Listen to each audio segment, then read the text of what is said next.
Welcome, everyone. Just about to talk all things branding.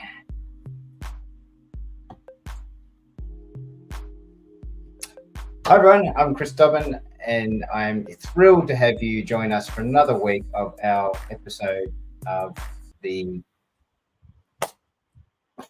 Oh, God, I'm having a live moment. Amplify Your Brand series. The live stream is the most powerful brand in today's digital age. Along with a friend and fellow colleague, Simao there, we are here to help you share an expertise in brand and take it to the next level. So whether you're an entrepreneur, a business owner, a marketing professional, or someone who's just tinkering around with a personal brand, then this web live stream is packed with practical insights and strategies that will help you amplify your brand and make you stand out in the digital landscape. So please get ready, take some notes, take what we talk about today, put it into action, because by the end of this live stream, you have a clear roadmap on how to build a brand that truly resonates with your target audience. So thanks again for joining us today. Let's find another way to amplify your brand.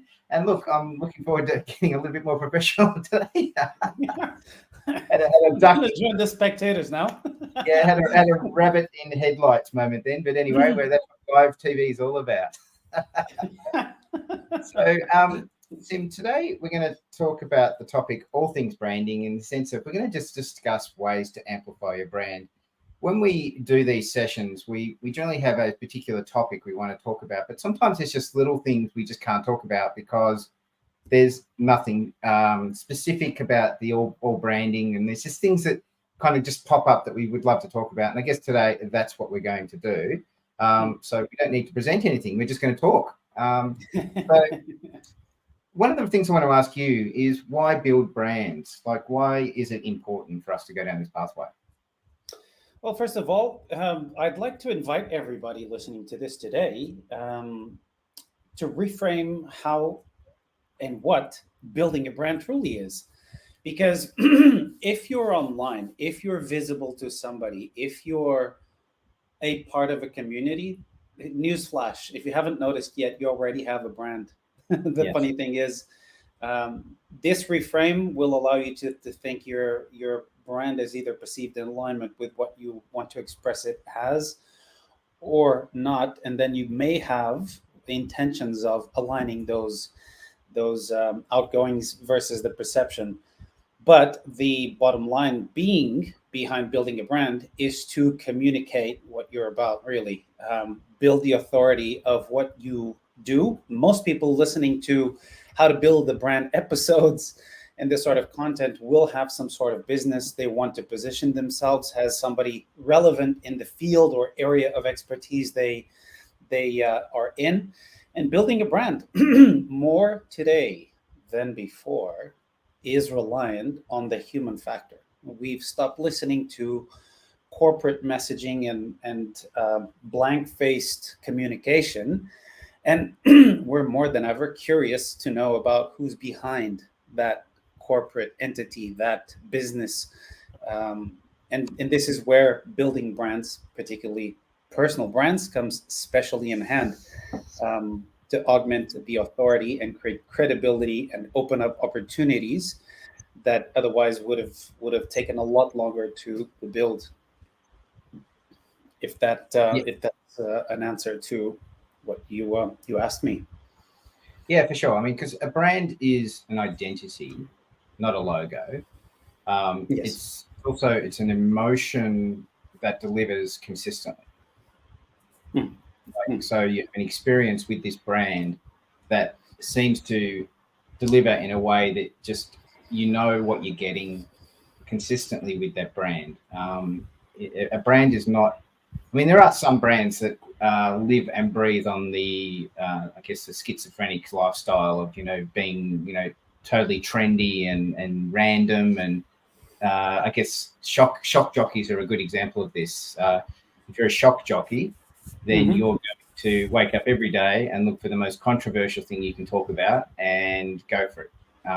Now, that is a brand still.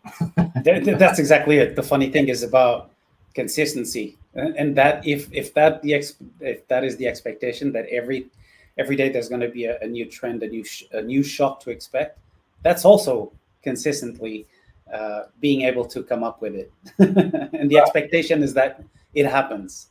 That's right. Yeah. So There's all sorts of scientific and I guess, what do you call it?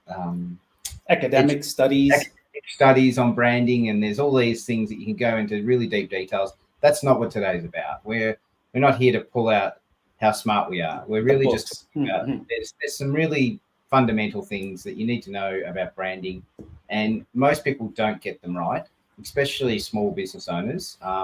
And they're the ones that need it the most. Correct. Like, that's you don't have the billions of dollars. The reason why Nike is now a swoosh is because it spent billions on advertising to remind us that swoosh is them, right? McDonald's do so much advertising because they know the more they advertise, the more we're hungry, the more we see an ad, we're just going to maybe go there. But they spend stupid amount of money for the return on the investment. If you're a small business, you've got to make that brand work for you. And so what we're trying to highlight today is there are some things you can do to make your brand stand out in your little local area against your local competitors. If you're in an industry where we've had many situations where an accountant or a legal firm or something like that has said they're the best and they're the greatest and whatever the case be. And then when we really talk about it, what was different about them was their people. There were a few that had a process that was different, and that's what we were able to highlight on.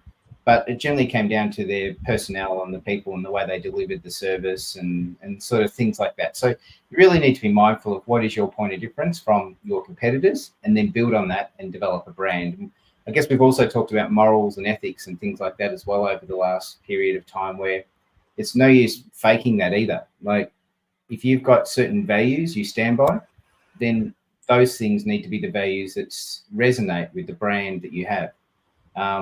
Just because you're a legal firm and there's something going on in a charity area, so you just jump on charities and do that, but you kind of like are all about money, then probably you and charities aren't going to work together unless you're trying to help them raise a lot of money. So, but then that might go against your own, because if we want to make the money, not them. So you've got to be mindful of these things. I want to touch on another thing about brand identity, unless you've got more to talk about when it comes to the importance of brand identity.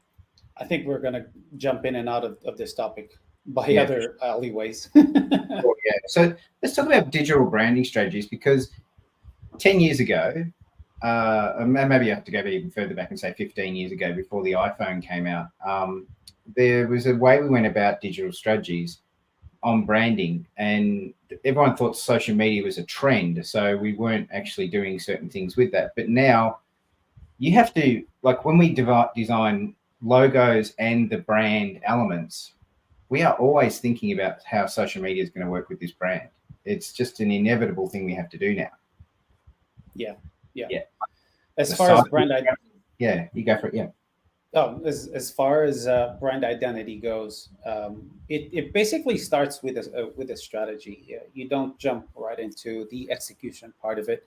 And even though we do get to that, and it needs to be optimized for the digital spaces, and more than ever, a wide array of digital spaces. We have our phone, which is a very elongated vertical digital space. It used to be that TV was the most important digital space that we needed to cater for.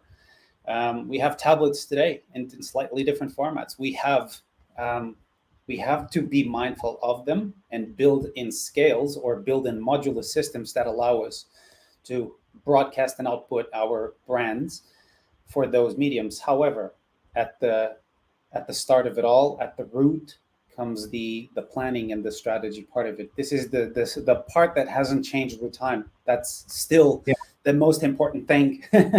Exactly. Let's go deeper on that. I'm saying with the digital that we're saying, you've got to fit your logo in a square, and you've got to have certain cover pages a certain way, and they've got to look a certain way. But before you even get to that, we've done a whole bunch of things around who you are, why you exist, what you're all about, all these things, so that those graphics actually mean something. Yes, absolutely. And we're talking about, we don't just pick random photos. We don't just pick random colors. We don't pick random fonts that go with these brand, just because we feel like, Comic Sans is the flavor of the week. Let's go Comic Sans. It's not to go there. I had to go there. Because I mean, you know this because when everybody does their birthday invites, Comic Sans pops up and everyone does it because it looks like handwriting, right? Yeah. But that's okay because that's what a birthday party invite can look like and should be, a bit of fun and whatever the case. But when it comes to your brand, if you can get the font set right, there's so many times, and it's subliminal too. Like it's just this messaging that comes through that makes either the reader just feel like you're a fun company, you're a serious company, you're right on trend company, like whatever it is, that font set with those colors and those photos will instantly impact on the way that you go about delivering your marketing and branding. And then if you can support that with the way you run your business, then you've got this perfect harmony, which we've talked about. Check out that episode on branding harmony and what that's all about, because that's the example of where this works together. So, you know, with digital, what's become relevant is if you had a brand designed before, as I said, 15 years ago, it really may struggle to fit into a square and look good. And there's two things to that, because you can maybe fit it into the square, but when it's at a certain size, you know, you start having to get the monocle out and or the magnifying. Yes. Yeah. Try and work out what the hell the icon is. I'm literally working with a client at this week that they are a carpet company and they have put their socials out with just a picture of carpet in the icon area, you know, so no brand identity with that one. And they could be any carpet company because that carpet could be anybody. So yes, be mindful of when you're doing these kind of things that you make it clear who you are. So the other things about digital strategies is we've talked about this in other episodes where if you know who you are and where your audience is, you can then put your ads or your brand in those spots and be relevant. And this is the key to this conversation is you just don't go, okay, we're after retirees, so let's just jump in there and do it. You've got to then think about if we're going to be in those groups or we're going to be showing up on those pages in front of these retirees, is our brand presenting ourselves in the right way and communicating the right things to that audience is still important. Just because you pop up in front of them doesn't mean they're going to buy. Very, very interesting. You should bring this up. I grabbed a business card yesterday, and it's the materialization of what you were just saying. Knowing who you are and who you are talking to allows the process of making decisions along the way of creating that brand identity and modulating the perception so that it does align with what you want to put out and attracts its rightful audience. Yeah, it gives you all of these decisions in a platter, and you just need to make them. But instead of trying to guess what they could be, we recommend that you do a serious amount of research so that you understand the environment, where the message is going to be captured, what's it going to say, does it speak to the people that you want to speak, or is it even readable? And by readable, I'm literally saying that this business card that I grabbed yesterday, tying it back to the example. Yeah. It was a template. It's a template, and there's nothing wrong with templates. They serve a purpose, but they need customization. So this business card obviously missed the mark with its intended audience because it's messaging a high quality service to people who can afford it. People who can afford it are usually well beyond their 35s and 40-year-olds, but the type, face, size completely missed the mark. It's below 6 or 5 in size points. Wow. Okay. And I literally had to pull my phone out, take a magnifier lens, take the photo so that I could actually capture the website and go chase them. Most people are not sitting and willing to do all of this stuff. What Chris was saying is to understand your audience properly and know what the world looks like from their filter. Again, with the case of third age and care homes, these people speak a very simplified type of language. They will need to be able to read what you want to say, and picking the wrong type of font, putting it at the wrong size with the wrong sets of colors is probably not going to get a lot of cut through. That's right. Yeah, and cut through is important, but just like they just won't be relevant to or relevant. Yes. Yeah, exactly. Yeah. So being mindful that your audience makes the decision whether your brand's successful or not, right? So Yeah. If you can't get your brand to resonate or be relevant to them, then like the font size you're talking about, then like that's an obvious thing that most people over 35 are starting to have either needing for glasses, or they have a loss in eyesight changes and Sharpness. that. Yep. Yeah, like, and not to get too personal, but you and I know this very well, that that's going on. Absolutely. We've had a few moments with our phones lately, so no shame in admitting that whatsoever. yeah, so like that is a classic example of you wouldn't choose 6 point for even the younger generation. So using 6 point was bad anyway, but knowing your audience is older, that's where you need to go. So be mindful of understanding who your audience is, so that when you are doing any branding or marketing, that it's going to hit the mark, it's going to land where it needs to. And look, there's no guarantees in life, but you can give yourself a better opportunity of being successful by having these elements in place and understanding that audience. Because as I said before, it's no use actually even having all that great fonts and logos and everything looking fantastic, and then the experience with you doesn't back it up. Like, so we can make someone look amazing. We've done this many times for our clients. We've made them look $1 million, and then they get that $1 million inquiry and they can't deliver because their level of service isn't quite up to scratch. So don't overpromise and underdeliver. Make sure that if you're going to promise, that you can overdeliver once that inquiry comes in. And then we do go through this in our branding process. We call it the signature. I'm having a blank. Signature framework on the way that you go about your business, because we want to understand how you deliver on your services. And we've had so many clients that actually did this with in their sleep. They understood what to do, but they'd never documented it or really thought about what they do. And when we actually go through this process, so many of our clients actually go, we've got something here. There's something unique here. We need to promote this more. We need to market this more. We need to tell others about this. And so it can become your thing. Because like I said earlier, you might be an accounting firm or a legal firm, but you deliver it in a way that no other legal firm or accounting firm does. But it's sitting in the closet drawer. It's just sitting there, but no one else has seen it. So emphasize. And because you've had the business only perspective of it, you won't be knowledge aware of the perspective that you need. And by that I mean, if that accounting firm, if that accounting firm delivers services in a personalized manner to different nationalities for people with specific needs or even specific types of business, then those are points of differentiation that are worth looking into and go deeper into than just saying we're an accounting firm, we crunch numbers for people, because is incredibly vague and dime a dozen. You're basically blending yourself in the white noise that is the accounting competition space. Yeah, where if you look at a pain point that your customer is going through, so if I think H&R Block do this so well when it comes to their advertising. They make accounting not look fun, but they make it look easy. So you just feel like you can rock up to that company and get your tax done in 5 minutes, and you're going to walk out with not a bucket load of cash, but you're going to have cash in your hand, right? They just make you feel like that's the outcome.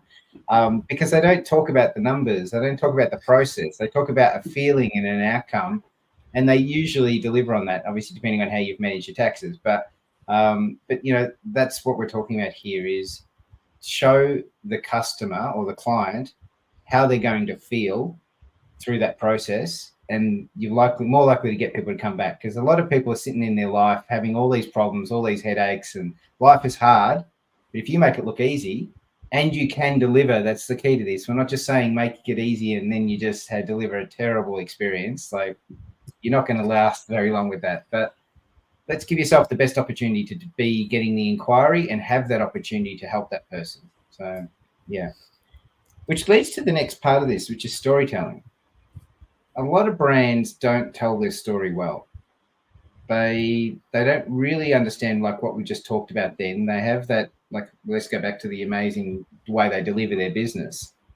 And they have it in the top drawer and never get it out to tell others what it's all about. But even when they go to tell it, the common mistake that a lot of our clients go through is they get into the detail and the dirty, analytics of how it all comes together.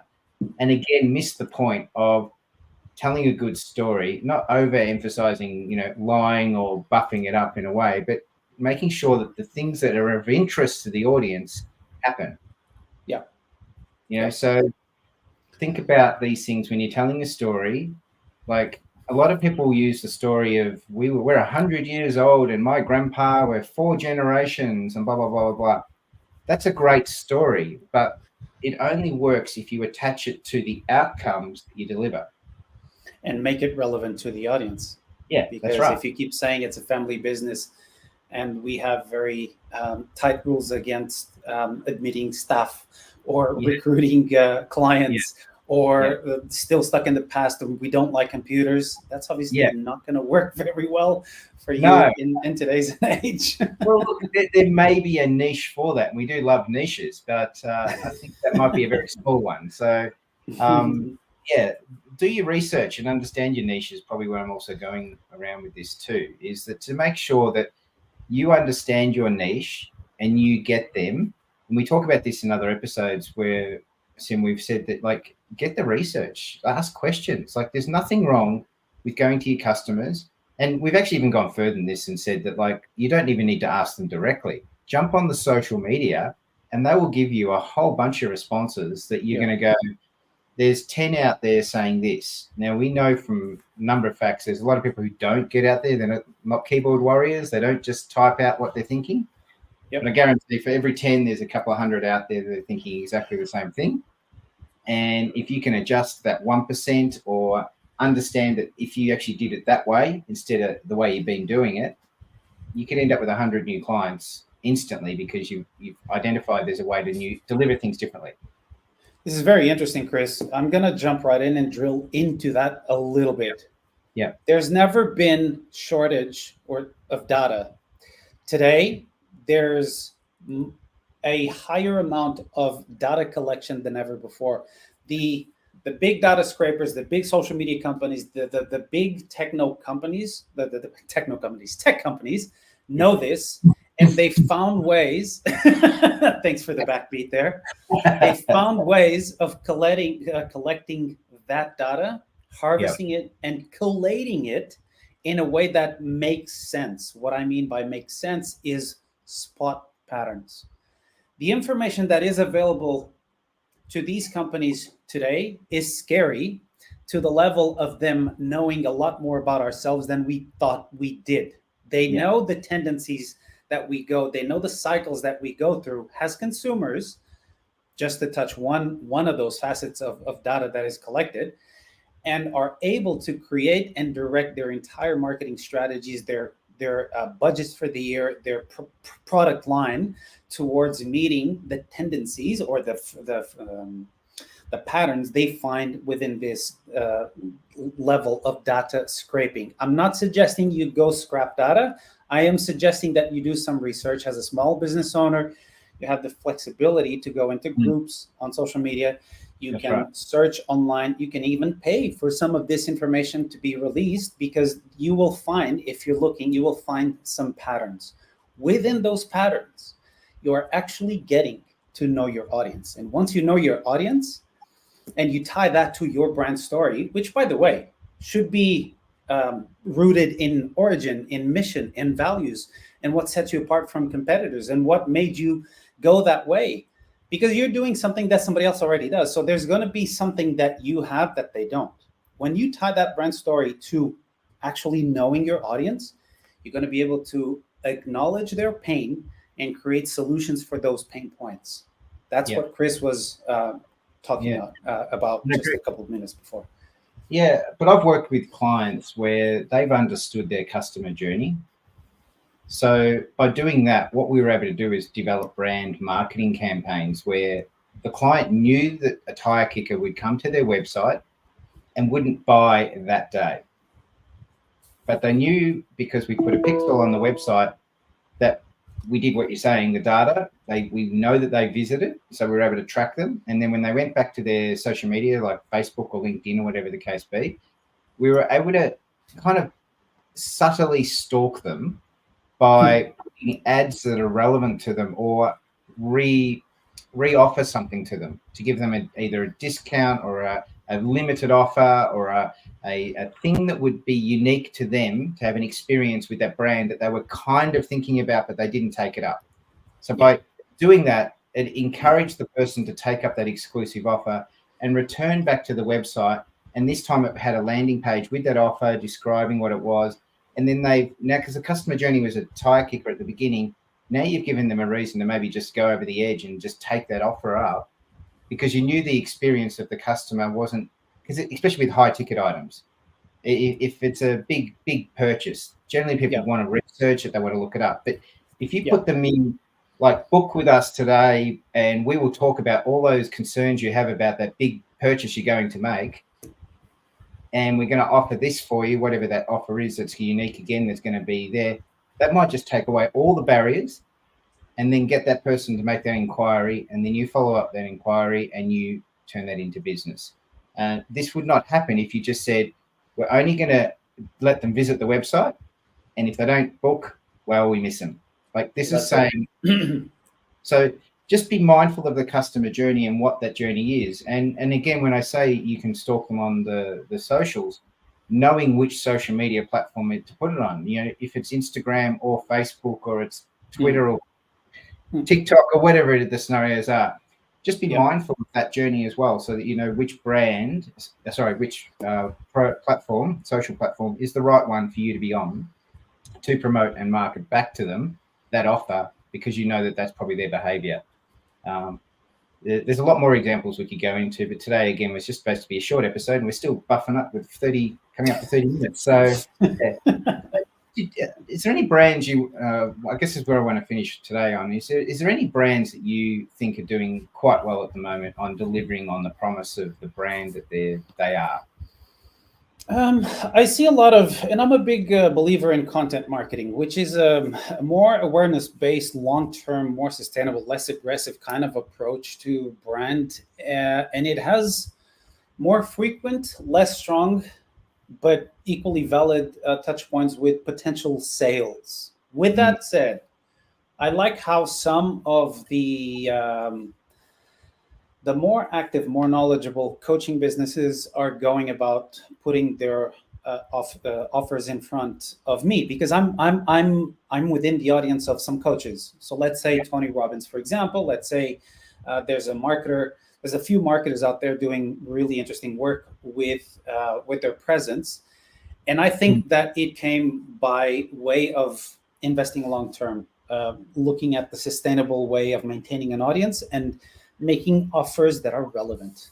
Talking about Tony Robbins, he disappeared out of my radar for a while, but then he recently came in, and I think he's revamped his entire ecosystem, and to the point of it making it quite difficult to say no, or making it almost feel like you're being stupid by not taking one of his offers. And an offer could simply be a 3-day event for free online. I mean, for people looking for tire kickers or getting started somewhere. I know where I started my journey, and back in 2006 was with Tony Robbins. And I had to save for 3 years to make it to one of his events. If I had a free 3-day event online, I would have killed for it. And today it seems like the barrier of entry is so low that it's really interesting to see how they got to that point, because they know that statistically the number of people that come in for free will convert at some point down the funnel. Right. And that made it worth that they offered so much stuff for free for as many people as they do. So I think that's a lot of good insights and research done on the back end of that. Yeah, but this is the thing, touching on that topic, is that most people we work with are really scared to put out there some of their secret sauce. Oh yeah. Right. But your example is what is going on right now, is that we could give you literally everything we know, and we could put it on a platter, and we can give you the 10 steps to take to do branding awesome. You would still get to step 7 or 8 and go, this is too hard, and you would come to us and get it done. And yep. In fact, we do, by the way. In fact, we do. We offer a lot of stuff for free. And these live sessions are living proof of it. Exactly, yeah. But what I'm trying to highlight there is there's a reason why we do what we do, and there's a reason why you do what you do. And this is just a good example of that, where it's no use doing something kind of good. We do say get out there. Doing something's better than doing nothing. Doing nothing, yeah. Yeah. But the reason why they do those videos like that is because they've realized, and there's a couple of reasons. One is obviously what we talked about, is that people just get to a point where they're like, oh, it's all free, I'll take it, but then they don't do anything with it. Yeah. But then there's the other thing is that they've probably made so much money out of the COVID period when they were doing these sessions that they now can give it away for free because they've made their money in that period. And now it's just like going through this scenario you're talking about where getting it for free seems so like overwhelming that you want to take it up. And now we've got your details. We can keep you in the little loop that we've got. Keep appearing in front of you. Yeah, the Ascension model, which is, again, if you're not sure aware what we're talking about here, is with the Ascension model, we're saying give something of value, of great value up front so that they can't ignore the offer. Don't sell your farm on it. Like, don't give away the entire thing that you're doing, but do something that makes them want to give their details over to you. And then from there, have a plan for what you're going to do next and how you're going to take them on that customer journey to either, and we talk about this, it's like you give them a free download, then you give them a book, then you give them an event they should come to, then they turn up at the event, and then at the event you offer something, they take up the offer at the event, and then they take up an ongoing plan, a program, whatever it is, and then down the road you give them the advanced program, and then you give them an incentive, mastermind, to friends. This model is something that just goes on, and any brand that you're involved with does this. It's some of them do better than others.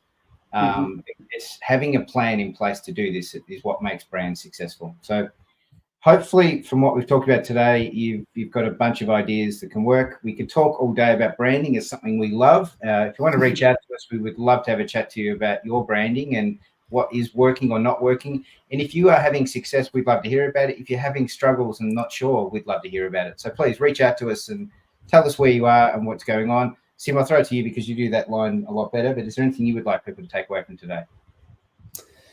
Take action. Imperfect action is better than delayed perfection. So, and I'm a recovering perfectionist myself. I speak from experience. So just get out there and do it, and let us know from where you're listening to this and what date you're listening to, whether it's on YouTube, Instagram, Facebook. We'd love to know where you're watching this from. And with that said, wrap it up and let's go. Yeah, cool. Thanks everyone for joining us today. It's been a different session, but we really enjoyed having a chance to just talk about the topic of all things branding, and ways to amplify your brand. Take care and see you next week.